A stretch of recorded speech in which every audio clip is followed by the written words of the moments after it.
Hey everybody, what's going on? Welcome back to New York State Music in Motion here, where we interview New York State artists. We are back for season 3. Thanks very much. I'm your host, Frank Palangi, and we're going to get rocking. This season, we are sponsored by the Helpin' Friendly Salve, an all-natural herbal extract. You can check them out at thehelpinfriendlysalve.com. Provides live music fans with a way to meet and support the latest upcoming artists in the Fish, Grateful Dead, Disco Biscuits, Twiddle, and Goose scenes. What's up, everybody? How you guys doing out there? Today we have Jeremy Hilliard. He's in a band called Peak from New York City, and he's live right now outside his studio. Yes. What's going on? I'm chilling. How you doing? Pretty good. It's the weather's been pretty good this September. It's been really nice. Thanks for having me, man. Yeah, this is great. Anytime, man. Anytime. I don't know what's the studio like. What's going on there? Let's start with there. This is I'm actually sitting in our tour band right now because there's some noise up in our we're doing some mixing today. This is our studio in Park Slope, Brooklyn, New York. Okay. And it's actually where our keyboard player Johnny Young lives. And he's had a form of a studio for a while, but the year leading up to the pandemic, for a whole year, we were renovating and making some upgrades to be able to record our current album that comes out in a few weeks, record it ourselves. Okay. And okay. I mean, so we've done various. We were prepping. He's done various recordings. We've done some mixing and recording, stuff there. But we were like, to do a real proper, it's the second Peak album. To record it here, we need to make a lot of changes. So we spent the whole year doing that, and literally just finished like the week the pandemic hit. So it was like, obviously we were, like everybody else, freaked out. But after the dust settled, but we realized that we had this place all ready to go. So, safely we were able to convene the band, and we spent the pandemic year with our newly renovated studio. So It really worked out. So you were really stuck in there. That's a good place to get stuck, actually. For us, it was the best place, and it was the only place we went. I mean, we were either at our homes or we were like safely convening there with masks or whatever, but we were able to work. And a lot of bands didn't have that, and I felt really bad for bands who were in different cities or. Yeah. That's the hardest part, and I know it's a lot of people too. They not that they've given up, but a lot of bands are no more because of what went on, or they're trying new things, which is good too, but it's going to take a while to get that going.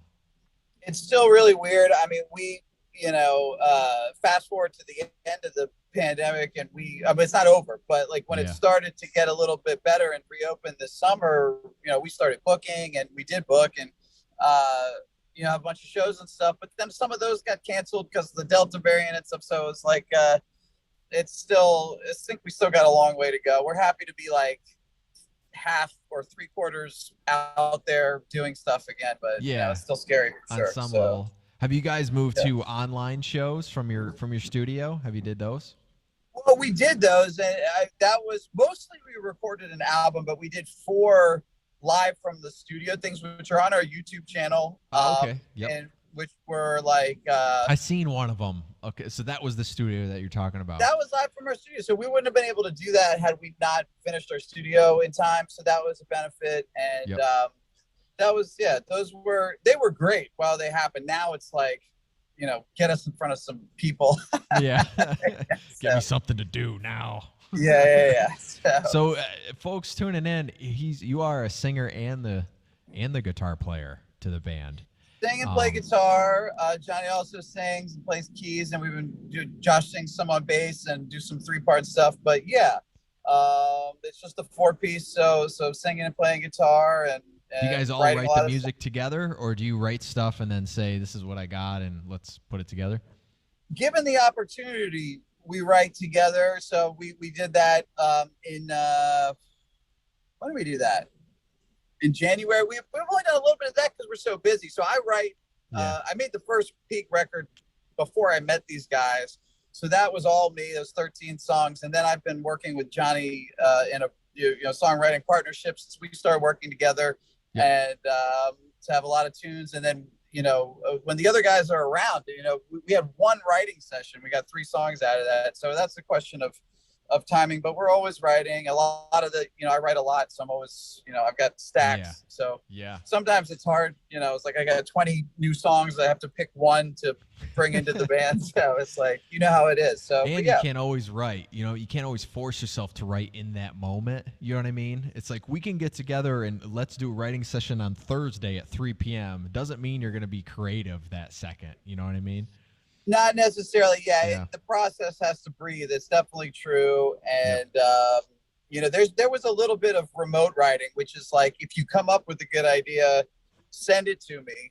And when I get a minute to be creative, I'll mess around with it, And that's not as good, but it does work, it does work. So, it's more of there's maybe less pressure. Not that, there's pressure with the band stuff, but you know what I mean? It's on your own time, that sort of thing, and that stuff. It's not scheduled.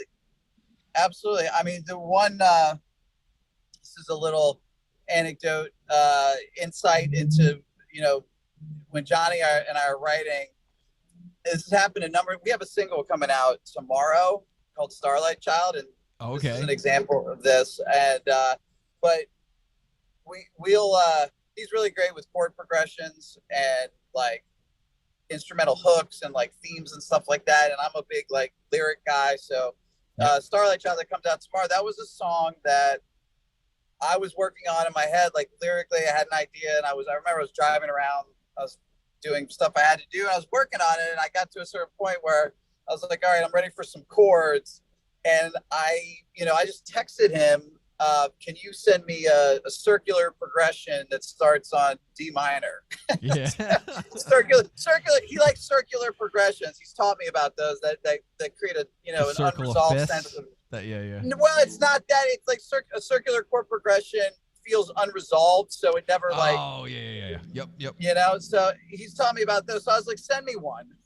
Because I know that's where his brain is. So he sent me one. I just like put the words I was doing onto that, and it worked, immediately. I was like, okay, this is perfect. So we did that again recently. I was had another song, and I was like, I need a melodic motif in A major at 140 BPM, and he didn't know. He had no idea what I was working on, and he sent me 2 that both like worked perfectly. So it's a kind of a weird thing. So anyway. Wow, because you describe it as I've read psych punk, or not punk, but funk. Maybe a little bit of punk on there, because I've seen rock and punk from you guys too. Yeah, I think. I mean, it's funny you mentioned punk, because I liked punk music. I mean, I like punk music. When I was like in 8th grade, I was like in Richmond, Virginia. Had a really good punk scene, and there was some really good bands there. But that energy in a mosh pit, a punk show is like, it's like nothing else. It's different than metal. Like it is. It's different, And I think any like rock band like worth their salt has that in it. Like, whether it's the Rolling Stones or Fish, there's like a little bit of that like punk energy. It's got to be there, for it to really kill. So yeah. You ever heard of Power Man 5000? I don't know though. I gotta check them out. It's Rob Zombie's brother. They're metal, but I kind of know what you're talking about with them. That you get that influence of the punk, cyberpunk kind of stuff, but that's more 80s, and you got 90s and stuff. Depends on what type of punk, because 70s punk is way different than 90s. That's very true. Yeah. And even this is kind of related, but I was thinking about like some Radiohead stuff the other day, and they like to go from sort of like really ethereal like stuff, like, and then they'll like bust out with like a almost like a punk riff, they to juxtapose this stuff. So it's like, you hear it in a lot of spots.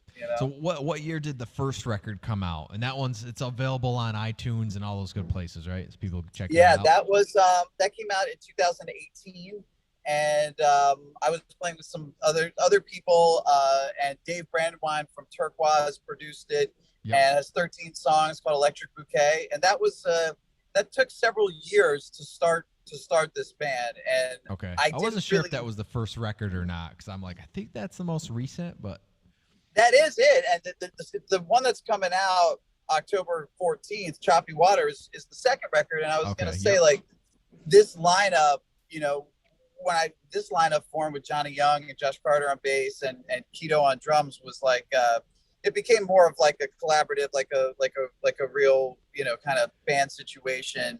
Is it going to have a different flow and sound, sort of, just because of how you play with the guys?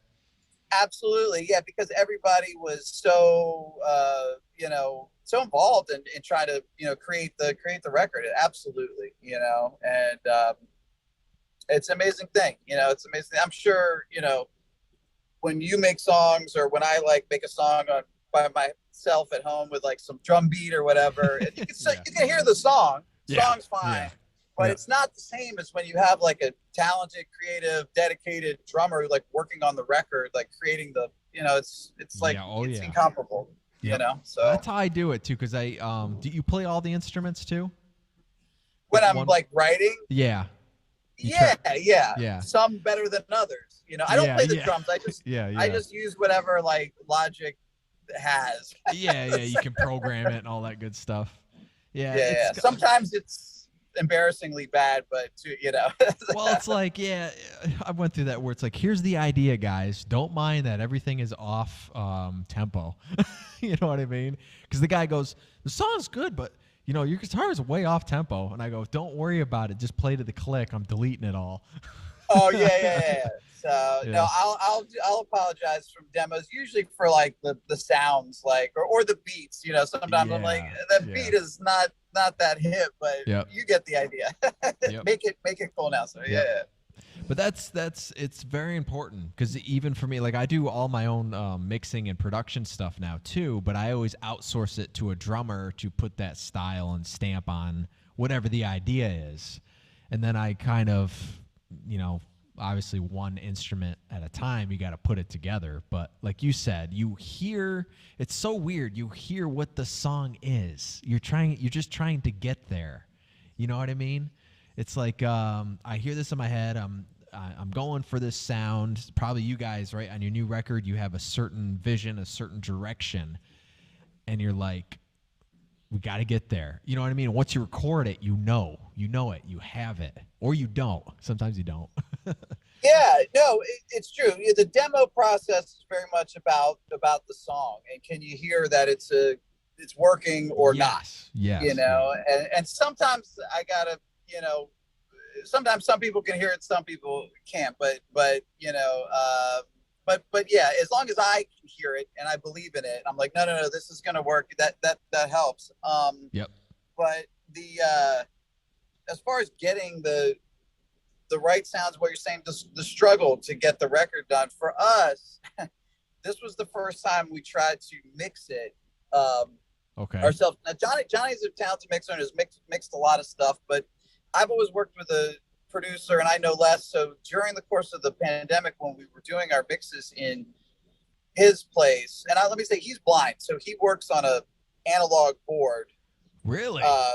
Oh yeah. So he's and all our live stuff, he mixes all that, and it sounds incredible. But for the record, we want to do a lot of fancy stuff, you know, with like, you know, a lot of Pro Tools stuff. So I was trying to bridge the gap and do a lot of work, and I was studying mixing all fall, to the point that I was going crazy because, you know, I wasn't playing guitar for like weeks at a time. I was doing like YouTube tutorials of how to, you know, bring out ride cymbals, and it was like I learned a lot and I don't regret it, but at some point I was like, you know, I don't want to.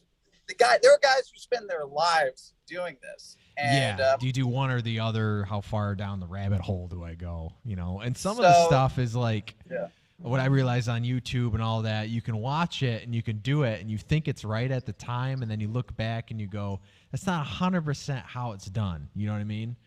So it's like you can get some, not bad info, but kind of just different ways, and you don't know what to do. It's like, well, I don't know, man. There's 8 different ways to tune. You know what I mean?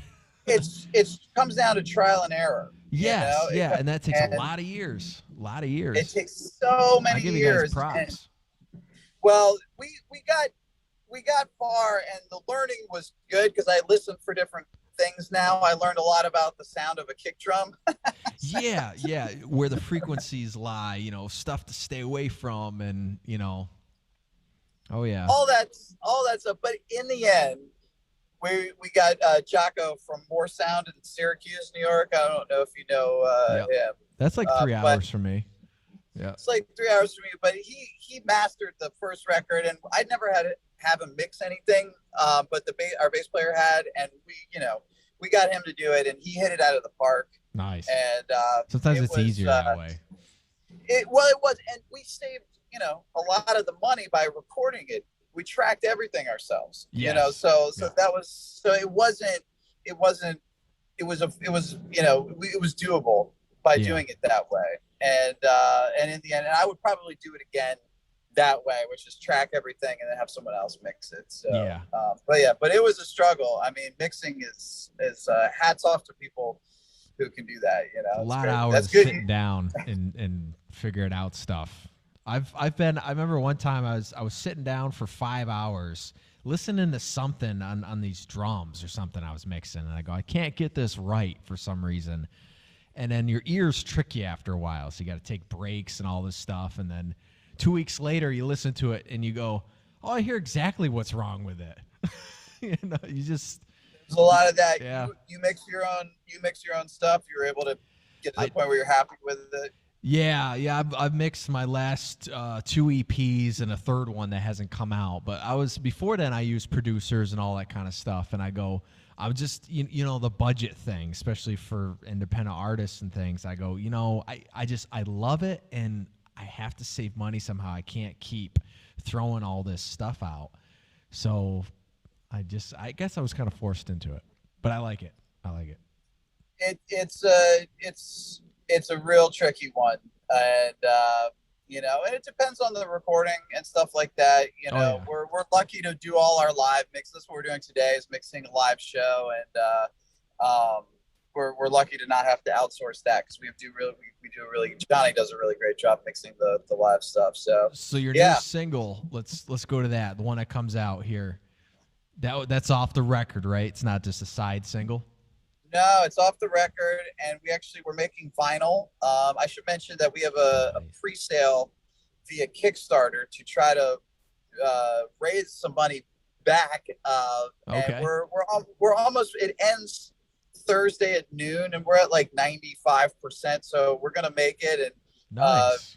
Thanks to everybody who contributed and stuff. And that's mostly, you can get a CD and some other T-shirts and stuff, but mostly it's for the vinyl, which is more popular right now. Yeah, it is. It's certainly, if nothing else, even if you don't have a turntable, it's like the most beautiful art physical. You know what I mean? I used to put them on my walls. I had a rat one for a while, and I'd put it up on a shelf. Exactly. Looks so cool. You can put it on the wall, put it on the shelf, and you can hold it in your hand. So that's it. So the single is the first song on side 2. Okay. So, which is you, cool to say. Do you think CDs will ever get to be that way, where you think maybe actually they take out the album cover and then they display it, or the CD itself? I mean, CDs, I don't think are as cool. I think that it's all obsolete basically right now, right? So some people like. Yeah. I do more in CDs. I don't know if you realize that. So people I think they like the autograph kind of stuff, or else they'll just buy digital. If you were a part of it with them, I think they'll buy anything. Yes, people buy it, and I was gonna say tape cassettes are really popular now, which is I can't get my head around that. It's like a novelty. It's like that's something else. So I loved them. I wore them all out when I was a kid. Oh yeah, I mean, I grew up on tape cassettes too. I mean, I like vinyl the best because it's big. I mean, it's just like the art is beautiful, and it's Yep. So that's but anyway, so that's the first song on side 2, and it's the album goes from like. What's the song about? Well, Starlight Child. It's one of those that it's like you just got to kind of hear it, and you know, I don't know if it has it about. Okay. You know, it's some is. songs some songs you could say, hey, you know, it's kind of about this or that, and that one is you just kind of got to hear it, and you'll be like, you'll know what it's about. Yeah. You know Yeah. what No, I I mean? mean, yep. What do you like to write about? Like, what's your main subject? Do you kind of stay away from, like, you know, the typical breakup songs and the heartache, or do you go after it? That's a very good question. I mean, I write about everything, and I like, you know, I mean, Starlight Child, to answer your question a little better, maybe falls a little bit in like the mystical category. Like Van Morrison writes a lot of like mystical type of stuff. Just for example, he's one of my favorites. Bob Dylan, obviously, Neil Young, Robert Hunter of the Grateful Dead. The Doors, like, you like the Doors, kind of like. I do like the Doors. I mean, I like, and that's another. Jim Morrison writes about the mystic a lot, so Starlight Child probably has to do with like the mystical a little bit. Yeah, seems like a Jimi Hendrix title. Yeah, absolutely. And he goes there a little bit too, absolutely, with like sort of the mystical thing. And it's like, I definitely am attracted to that. I like songs that are characters, and Robert Hunter for the Grateful Dead has a lot of those. Like he's got Ramble on Rose, Tennessee Jed, Althea, Bertha. There's all these characters, and this, you know, the stories of these characters are amazing. They're not like what you would think they'd be. They're like these three-dimensional portraits of these people or places and stuff. So I like that. As far as like, you know, writing for the, you know, what songs end up being sort of better for the band, and then what songs are like just songs that I write for my own life. Like I write all the time, so I've been trying to just write about what's going on, you know, that month if I'm writing. Yeah. But you know, and so not all of those are appropriate maybe for the band situation. Yeah, certain things. You know. Yep. But do you to draw answer your off question of about people? Do you draw off people you know and situations? Everything, and it's like you know, some of my one of my favorite modern songwriters is Connor Oberst for Bright Eyes, and Phoebe Bridgers, who's in the band Better Oblivion Community Center with him, and she just got nominated for a Grammy. And his style, and she's coming from this style too, is just taking any idea about something in your life or in the world, and you know, putting it into a few lines, poetry, whatever, and then taking another idea that may be unrelated, and then that's another idea, and then you get like 4 or 5 ideas, and then smash them together in a song, and then which is a really interesting way. And I've only done that like maybe really one see time. How they relate, sort of. And the thing is, if they're good ideas, they find a way to relate. It's amazing. It's amazing things. So that's cool. But as far as like the love breakup stuff, I have generally stayed away from that. But I've now said, fuck it. And I'm trying to embrace that, because there's so many songs, and it's like, if I can find ones that I like, that inspire me, whether it's Dylan, and it's like, then, okay, all right, well, let me try to write about that. So I've actually tried to do that more recently. And it's hard. You have to use your imagination, unless you're like constantly falling in love or breaking up with somebody. I mean, it's like, you know what I mean? Yeah. So, unless you're going through it every week. How about you? I don't know. I write off of subjects now, certain situations. Sometimes it's people that I know. It's usually not me, and if it has to do with me, I make it less about me. It's kind of weird, but I've done that. You know, like the 2 EPs I wrote before the pandemic, too. I don't know if you ran into that. And certain songs, they like line right up with it, and you'd never expect it. You know what I mean? I found that with a few of my songs off the Bring On the Fear, because I was saying like face your fear. You know, it's love that's gonna save us all, but at the same time, you know, what Bring On the Fear means is obviously bring it on type thing. But I never expected the music video to relate with COVID. and that's how I did it because that's what happened during that time. Oh wow, that's and crazy. So the song was before, the music video was during, and then it's almost like they form and they change on their own. You know what I mean? Absolutely, and it is. It means whatever it means to the listener, really. And all you can do is try to create something that's got multiple dimensions that are going to affect people, strongly. Yep. Do you like any film stuff? Like, I love film. I always incorporate story stuff in the music videos and all that kind of thing. And I don't know if you write your own, music videos, that kind of stuff, stories.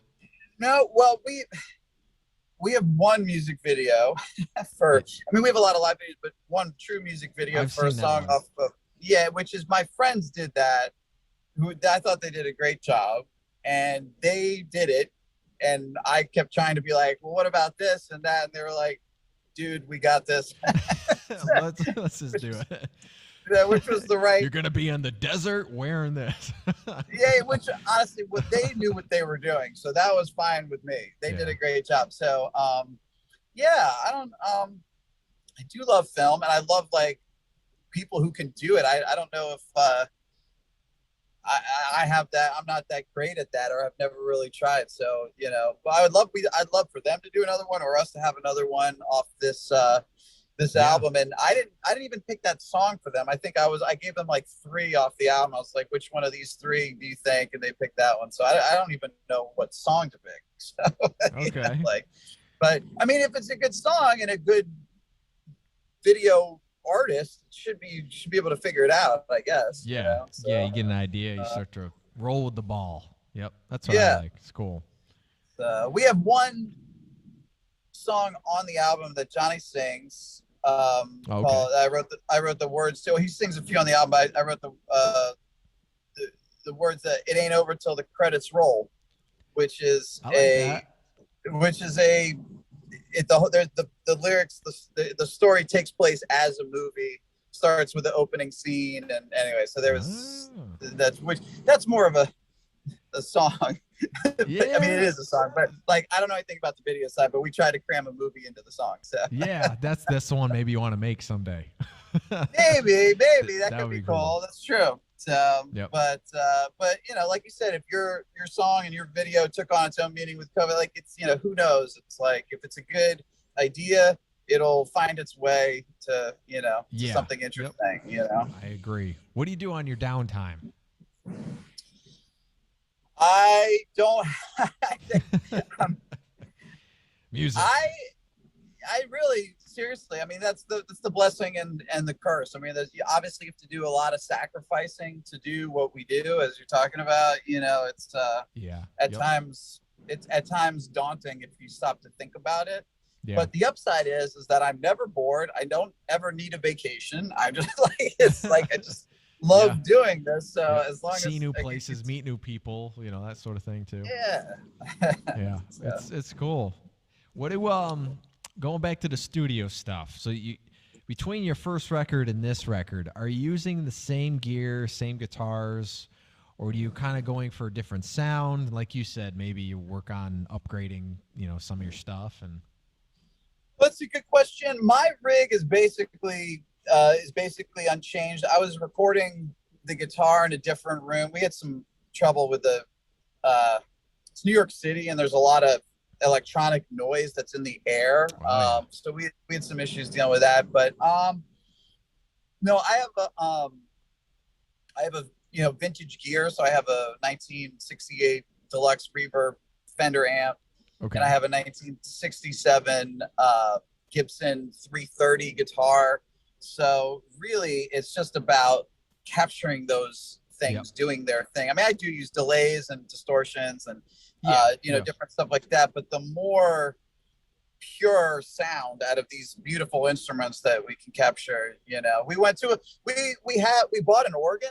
There was a lot of organ shopping this year for the organ parts. Okay. There was not going to be any like Nord keyboard. So that stuff can work. But I was a purist about it. We have a piano And then for all like the synths and Rhodes and Wurlitzers, like we went to, that was the only time we went to a different studio just to make sure we had real authentic, sounds for everything. Yeah. You can't buy everything either. Unfortunately. You cannot buy everything. Oh, believe me, an organ and a Leslie was like, oh, no way. Yeah, ridiculous. Yeah. It was ridiculous, but it's beautiful. So that's cool that you go for the real thing, because some of them, they're pretty close on some of them, but I'm sure I know by the way you play them and I always say you can't record air. Does that make sense? That does make sense. It's the air. That's the difference. Everyone's like, I can't figure out the difference between recording a real electric guitar. And I go, it's the air. It's the air quality. It's the temperature in the room. It is. And somebody, or Dave, that was Dave Brandwine from Terry, he said this. I do love this expression, which is that, because we were arguing about this a lot, actually, to be honest, like, can you tell the difference? And it's not something that's heard as much as felt. You know what I mean? Yeah. So it's like, if you don't know anything about organs or music, you're not going to be able to tell the difference, but you might get a certain vibe from the real thing that you wouldn't get, so I feel like it's a little more solid. Your songs come out more up front, even mix wise. Like sometimes I've did stuff with digital plugins and it is up front, but it's not like taking, like you said, taking an old amp, analog stuff. Analog stuff just goes whoosh like that, and it's to the front. Yeah. And it's warm. Like. It's warm, Yeah. And it's there's some warm digital stuff too, but it's warm in a different way. It's not. It is. It's gotten a lot better. I mean, obviously. I mean, I'm, probably another 10 definitely, years. it's really, you can definitely do good stuff. There's no doubt about it with digital stuff now. But it's. I do like the combinations. You ever combination between a digital pedal and you put an analog tube in it inside? It's cool. Absolutely. And it's I mean, at the end of the day, I mean, everything is digitalized once it goes into Pro Tools, and you know what I mean? It's like it is. Yeah. Yep. So but yeah, so the record comes out October 14th. There's 10 songs, and there wasn't a like a like a preconceived concept for it. It was just we had a bunch of songs we were playing live, and some of the ones that we play live didn't necessarily weren't feeling for the album. It was more the ones that lyrically had like a sort of a unique, strong identity of its own. And we got 10 of those, and it does tell a story. I don't know what that story is, but they're 10 unique, strong ideas that interact with each other, and so it'll be obviously excited for people to hear it and see what they think. You still play some of the other ones out too? You'll continually? Yeah, absolutely. Well, we're a jam band, right? So Studio Al, so there's it's some leeway in there, yeah. Well, there's a few tenets, I would say, of like the pure jam band thing, started by the Grateful Dead and expanded by Fish, which is like you're gonna play different songs pretty much every show. You're going to improvise on them at length so that each show is different. You're going to play a lot of different covers. And that creates an element of surprise. And that's one of the things that I love about the genre. One of the things I don't like about the genre is that a lot of songwriting tends to get swept under the table because the emphasis is on the jams and the covers and all this other stuff. So it's hard, and it's hard because you do have to put a lot of time into to get the live show and jams and all that stuff. But if you can make a good record with good songs too, it's that's the goal, is to do both. So and we didn't jam in the studio. This album has, the songs are short, and no 6-minute songs, huh? I don't think so. I think the longest one is 5, I think, Okay. I mean, live our songs are like 13 minutes, you know what I mean? So this was, things are at 3, 4, 5 minutes, and the solos are short and stuff, and it's good. It's the way it should be, Yeah, it's more, I don't want to say radio friendly, but album friendly. It is. Yeah. Radio, short, digestible, and we wanted to make it short too. Like the first record I made was long. It would be a double album, and that's fine. I love it, but this time, keep it under whatever 43 minutes. Like let's tight.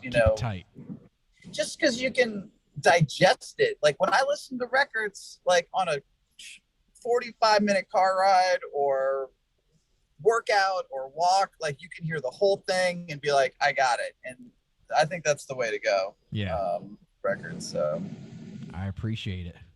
This stuff, it's not easy. You know what I mean? And it's good that people out there can work on stuff like that. And it doesn't come easy out there, folks. It does not. Yeah.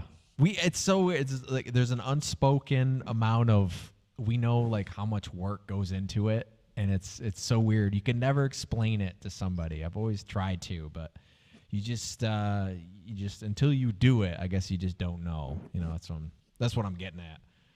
But yep. So you guys definitely let everybody know. I mean, out there, you can follow these guys on social media and stuff. Hopefully come up to upstate New York, different parts of all over New York and surrounding areas here too. And, absolutely. We should have some dates to announce soon. Our album release show in Brooklyn, New York is at the Knitting Factory on October 22nd. Yep. And we got a bunch of other fall dates in Connecticut and New Hampshire and Virginia. So we're sort of up and down there's Pittsburgh out west. So we're going all over. And our YouTube channel is a great place to check out the live stuff and the jams. And there's a lot of really good audio and video on there. We have a Bandcamp page, Peak the Band, and for the real like jam band fans, our archive.org has like a ton of live shows. You can hear all that stuff. But for the album, just like I would say, go to buy it on iTunes or go to Spotify. And Amazon. I always say you can stream to support, but always download, folks. Download the music. I like that. That helps the most. And now it's Apple Music or Amazon. I honestly don't know a third provider that you can actually buy and download music. But all the rest are kind of streaming. You know what I mean? They really are. Have it, but you don't really have it. You're licensing it. That's right. Yeah. So you're renting it. I don't know how that works, but yes, no, that's right. But yeah, Amazon or Apple Music, you're absolutely right. That's the spots to get it and support the artists. Yep. Anybody out there, whoever you like for indie artists, just grab their merch too. Anything from their own website, because usually if it's on an artist's website, it's coming right from the artist. Don't forget that. Absolutely. So we've been hanging out with Jeremy here, New York State Music in Motion. I appreciate you. This is season 3. And 2 New Yorkers, 1 in the city, 1 from the upstate New York area. Hopefully we'll meet here someday if you guys come up this way. I actually have. Absolutely. I don't care for the city really, so you probably never see me there as much. But outskirts, that's different for me. Absolutely, yeah. That's cool. Well, we'll definitely get up to Albany area. Where are you exactly? North of Albany. Yep. But most bands, they stop kind of, at the Albany, because then they can go whatever way they want. Absolutely. Let's go into Canada. Then I'll see you. Played Plattsburgh. That's pretty close to Canada. Yeah, Plattsburgh's about an hour and 45 minutes from here. So you got to go through my neck of the woods to get there. Yep. Okay. All right. That's cool. So thanks, man. I appreciate you hanging out here. Anything you want to add last minute for your fans, or anything that you want people to know, or advice? Advice. I don't know. I don't know if I have any good advice. I got one. This is just what I've been doing recently, which is just like not freaking out about everything and just trying to go one week at a time. So if you think about, beyond that, it can bum you out, but if you go, if you just look at, hey, this week we're, doing this, and this, I'm going to do that, and focus on doing those things well. And, you're going to be happier. And that's what I've found recently. So there's my advice. And I think we covered everything. For the fans, I'll reiterate that our Kickstarter ends this Thursday at noon. We've had a lot of people contribute, so thanks to them, and thanks to you for having me. And yeah, so anytime you come, highly recommended from the man in charge. New York State Music is awesome. Everybody check that out. They've got our single exclusive for the first 24 hours. So thanks to them as well. Oh, sweet. All right. I'll check that one out. Beautiful. So yeah, anybody out there listening right now, okay, we're always going to have videos on Instagram and Facebook and YouTube. So if you guys want to check them out, make sure you share with your friends. And just keep everything rocking and rolling, because indie music is the foundation for the future. You know what I mean? No matter who you like out there. So thanks, guys, very much for tuning in, and we'll talk to you soon. Thank you.